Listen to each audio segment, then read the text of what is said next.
ஸ்ரீ கள்ளழகர் திருக்கோவிலில் கொடியேற்றம். மதுரை மாவட்டம் மேலூர் அருகே பிரசித்தி பெற்ற ஸ்ரீ கள்ளழகர் திருக்கோவிலில் ஒவ்வொரு மாதமும் பல்வேறு உற்சவ விழாக்கள் கொண்டாடப்பட்டு வருகின்றது. இதில் சித்திரை பெருந்திருவிழாவும் ஆடி மாதத்தில் பௌர்ணமி தினத்தையொட்டி அழகர் கோவிலில் நடைபெறும் தேர் திருவிழாவும் மிகவும் பிரசித்தி பெற்றது.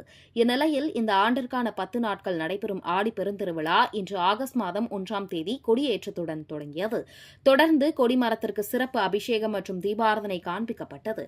இதனைத் தொடர்ந்து தங்க கொடிமரத்தில் கருடம் உருவம் பதித்த கொடிமங்கல வாத்தியம் மற்றும் கோவிந்தா கோஷத்துடன் கொடிமரத்திற்கு மாலை அணிவித்து தீபாராதனை நடைபெற்றது.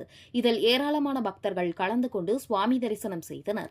இதனைத் தொடர்ந்து விழாவில் வரும் 5ஆம் தேதி தங்க பள்ளக்கில் கள்ளழகர் மறவர் மண்டபத்தில் எழுந்தருளும் நிகழ்ச்சியும், 8ஆம் தேதி இரவு தங்க குதிரை வாகனத்தில் எழுந்தருளும் நிகழ்ச்சியும் நடைபெற உள்ளது. விழாவின் முக்கிய நிகழ்ச்சியான ஆடி மாத பௌர்ணமி தினமான வரும் ஆகஸ்ட் மாதம் 9ஆம் தேதி காலை 8:40 மணியளவில் திருத்தேரோட்டம் நடைபெற உள்ளது.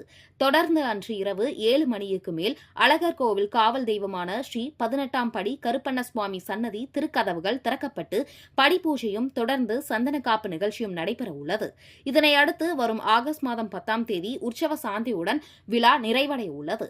மேலும் இந்த திருத்தேரோட்டம் மற்றும் 18ஆம் படி கருப்பண்ண சுவாமி படிப்பூஜை சந்தனக்காப்பு நிகழ்ச்சியில் தமிழகத்தில் பல்வேறு பகுதிகளில் இருந்து லட்சக்கணக்கான பக்தர்கள் கலந்து கொள்வார்கள் என எதிர்பார்க்கப்படும் நிலையில் திருக்கோவில் மற்றும் மாவட்ட நிர்வாகம் சார்பில் பல்வேறு ஏற்பாடுகள் செய்யும் பணிகள் தொடங்கியுள்ளது.